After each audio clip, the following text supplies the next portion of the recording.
I can't even tell you how many times I've been called a shaman. Here I am with my shaman drum. Here I am talking to trees. Here I am talking about spirit guides. Here I am doing ceremonies with rocks and feathers and I've had a complicated relationship with the word shaman because what about cultural appropriation? Hi. Because I have a tiny drop of native blood in me, but so tiny I don't even know which people, you know? I had to take a DNA test to find out. That's not it.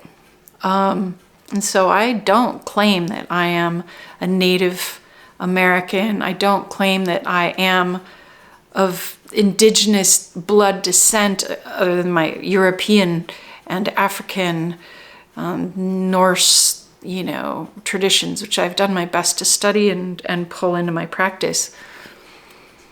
But I've always felt a little nervous, rightfully so, and apologetic sometimes, maybe rightfully so, about the word shaman and about the word shamanic and about the damage that's done sometimes when we utilize ways that belong to another culture or that appear as another culture. And so I'm just like, I'm stepping into the muck of this right now, to be honest with you.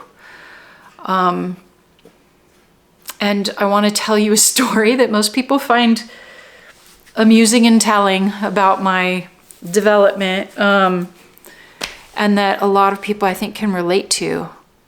So the story has to do with when I was just sort of newly psychic, accidentally what I would call newly intuitive psychic. And I've been telling you those stories, right, in the past couple episodes of this series about what it was like for me to get suddenly way more psychic with the birth of Clarice in the year 2000.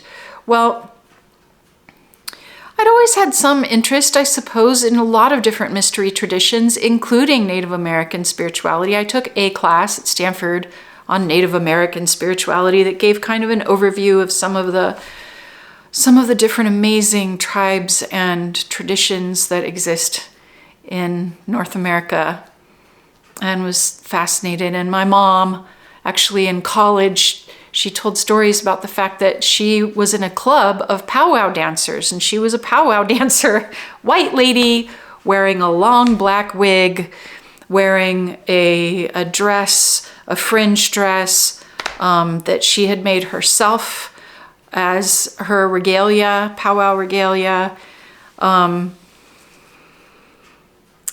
From the outside, wow, that looks like full appropriation. And yet she was so serious about the dances and the prayers, and was really a Plains Indian style dance that she learned and dress that she wore and she studied. And she showed up there with respect and with innocence, even though she's wearing a flippin' wig, okay? So, and her club went to powwows and danced from San Diego State University, and they were invited by a tribe in Alaska, and I regret that I don't know which people that was that invited her, but I do know that they had to take like a plane and a bus and a boat and then a horse ride to get back to the village that had invited them to come and dance with these people in their village, and that experience was instrumental, and it was really meaningful for my mom. So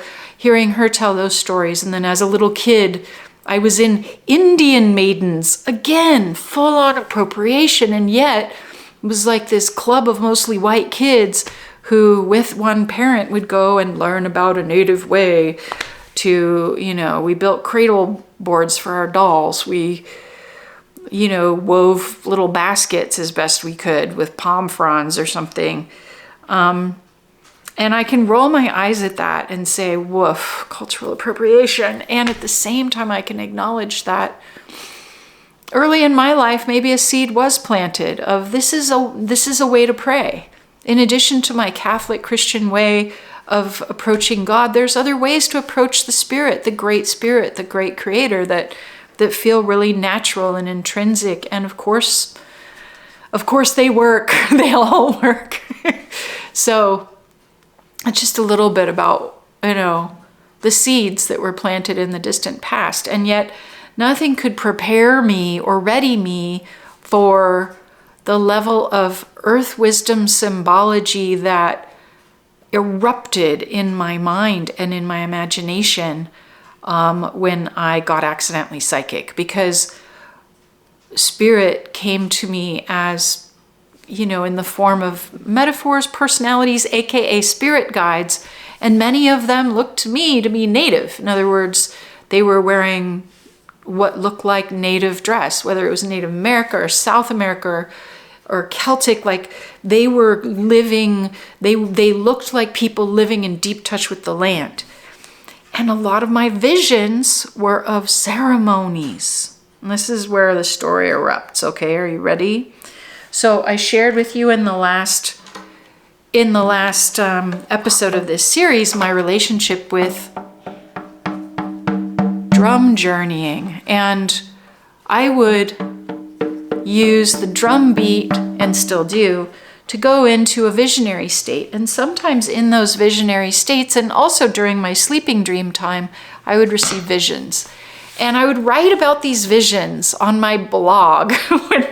Back in the first couple years after I accidentally got psychic, I created a little storefront with my shamanic partner, as I called her, Alora. She was like my bestie who was having a very similar awakening at the same time that I was, and we would dream about similar things on the same nights, and we were like in this tandem awakening journey, shamanic, in quotations, awakening journey that was erupting from inside of us. She had been an internet executive, I had been a lawyer and a Catholic, and she'd maybe done a little bit more reading of spiritual stuff, exploration, than I had, like woo-woo spiritual stuff.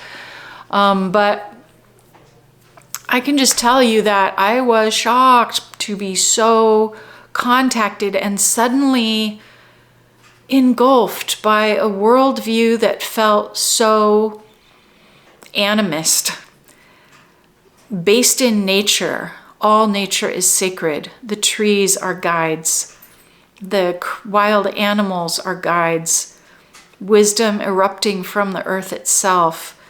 Signs everywhere in animal behavior, in finding feathers and rocks on the ground, in seeing the sky change. All of these became ways that spirit was talking to me. And when I was in drum journey, I would have these visions of ceremonies, like ancient ceremonies that were so beautiful, that were ways to connect with the power of the earth, the elements of the earth. And I would write about them on my blog just because they were so beautiful. They were such beautiful stories and visions. And I thought, this is sparking something in me. I bet it would spark something in other people. And it did. People would read the blog and be like, whoa, this is so moving. I've had similar dreams, stuff like that. Well, one day I got an email from a gentleman who was in a position for the Lakota Sioux Native Nation, which is, as you probably know, more in like the Dakotas, and it is in a different part of the country than where I was in San Diego, but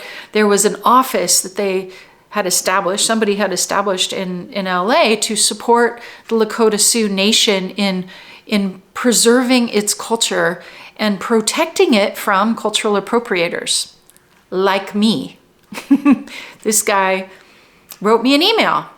I wish I'd kept this email. I've looked for it before, but this was 25 years ago. Anyways, he wrote this email to me and he said, look, I was directed to your blog article on your website where you're writing about a secret ceremony of ours that belongs to Lakota Sioux. And I need to know who told you about that ceremony, because it's not something you should know about and it's not something that you should be writing about.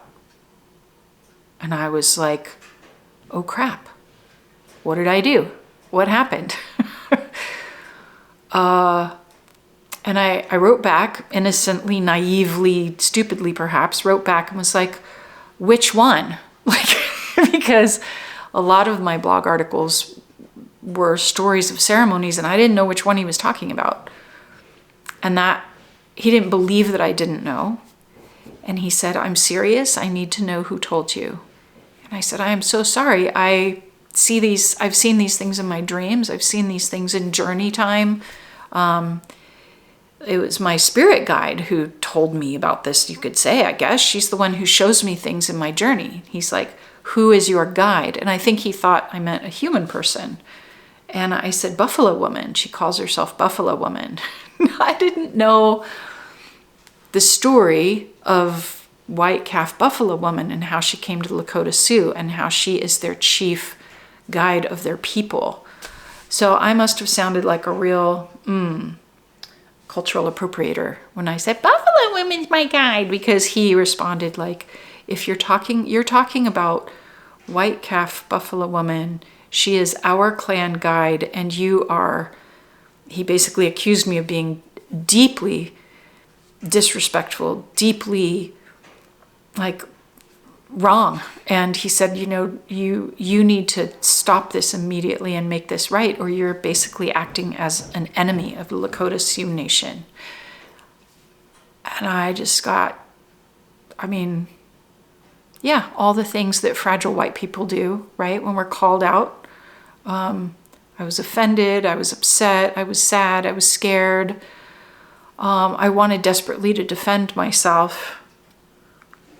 And something in me fortunately realized I shouldn't. And I just said, look, I'm going to take the whole blog down and I apologize. And he's like, that's good that you're taking the blog down, but we also need to know who told you about this thing. I'm like, I'm sorry, I can't help you because it was literally spirit who told me about this thing. I took my blog down and I prayed and I told my guides, like, this is not cool. I am not willing to do harm to Native people. This is totally not cool. You need to fix this. So they sent Maria. That's how I see it anyways, because within a week later, Linda, who's Maria's partner, called and said, hey, I'm going to bring ceremonialist of the Tilshtayan people over. I was like, oh no, another Indian hates me. And they instead adopted me and told me, you need to learn protocol. And since then, we've had so many conversations, me and Maria and Linda. Maria is a recognized elder of her tradition. She's the teacher, she's a ceremonialist, and she knows so many Native elders, and she studied many other Native traditions with her own Native elders, including her Lakota Sioux teacher. And so she was able to help me understand where the boundaries need to be, and that when you have, just because you have a vision doesn't mean you need to broadcast it on your blog. And she helped me for years now and continues to help me make sense of these things and put my visions to work in good ways and to honor protocol so I'm not stumbling too clumsily into other people's sacred traditions and appropriating. And she and I have this conversation so much about like, okay, well, do we use the word shamanic? Which she says shamanic. She's like, people keep saying shamanic, and I guess it's just become the modern word for what we do in the modern world. But it's really not a word that she grew up with. And for a while, I just stopped using that word shaman, shamanic facilitator, were all words that I'd used before. And I just stopped using them and instead would speak to like earth wisdom ways. Or, animist is like a fancy intellectual word for related, like nature-based spirituality. And yet, what do people call me more than any other word? Shaman. They call me shaman. The people who work with me, the people who receive with me, the people for whom I do journey clearings, the people, that I advise, even my friends, they end up calling me shaman. If they need to find a word for what I am, they say shaman.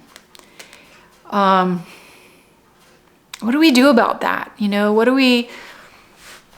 I don't claim to be a shaman because it does seem like it's a title that a community would give a person, and it seems like it should be more of an indigenous usage. And it's just so problematic. We've stolen so much from Native people, and I don't want to participate in stealing. But I do, on the daily, participate in reclamation of earth wisdom, of nature-based spirituality. And as I learn more about my Norse background that I didn't even know I had until a couple years ago, I've got a lot of Norse blood in me. I've got a lot of Viking blood in me. And the Norse traditions, as I've been studying them, as I've been studying the runic wisdom and the guardians and the guides, and more so the labyrinth of the runes is so similar to the spiral wheel of life of Tilshtayan, of my Apache adopted family, that I realized that so many of the traditions and the ceremonies and the ways of earth-based spirituality, boy, they're real similar from people to people, from nation to nation, from indigenous tradition to indigenous tradition, right on across the seas, all the way around the world. And so when we, as quote-unquote white people, which I put in quotes because, like, I'm actually mixed. My dad's a brown man. My grandma's a black woman. Like, so I'm not sure white is kind of a catch-all at some level, but I appear what my culture looks at as a white woman. And so therefore I'm afforded those privileges, and that I need to be aware of. The privileges of looking white. 300, 400 years ago, we were all indigenous. That's what Maria likes to say, and it's true. 500 years ago, we didn't have light bulbs. We didn't have any electricity. We lived by the light of the moon. We lived by candlelight. We walked on the earth, on the dirt. We didn't have asphalt. We didn't have skyscrapers. We didn't have cement, So we were way more deeply in touch day to day with the ways of the earth, the cycles of nature, the trees and the soil and the rain, and the moon phases. And so what do we do now as we all need to be waking up, I think, to our nature connection and to nature connected spirituality? I think we need to remember what it is to be indigenous, which literally means of the earth, as Maria defines it. Like, we are all of the earth, and that reality is so important for all of us to know and remember, especially now. How can we do that without appropriating culture? Well, I was schooled, and I continue to be schooled, and I welcome that schooling by my elders, by people who are of living traditions, to approach each living tradition and place the places that they call holy with reverence and respect for the sacred guardians, both human and spirit, of that land. And we're going to mess it up sometimes. And we need to stay open to fixing it, even if that means you got to take your blog down. So I just welcome you to join me on this journey, I guess, and I beg the forgiveness of any indigenous folk that I may have harmed through my own appropriations. And I am open to learning how we can empower all people to reclaim what's right, to reclaim our deep natural connection without stomping on traditions that are already beaten up enough. Thank you very much. Even as I prepare to teach drum journeying again, I do so with a mind that says this is a practice that is in my Celtic tradition, my Norse tradition, my American Indian adopted family tradition, and of many open traditions. And that's the place that I think we can draw from now, is the open traditions that want to be shared, and also from our own innate wisdom and connection with rhythm, with the cycles, with nature. So how do you go about this? Like, I'd love to hear from you. Like, how do you walk this line with your own nature-based spirituality?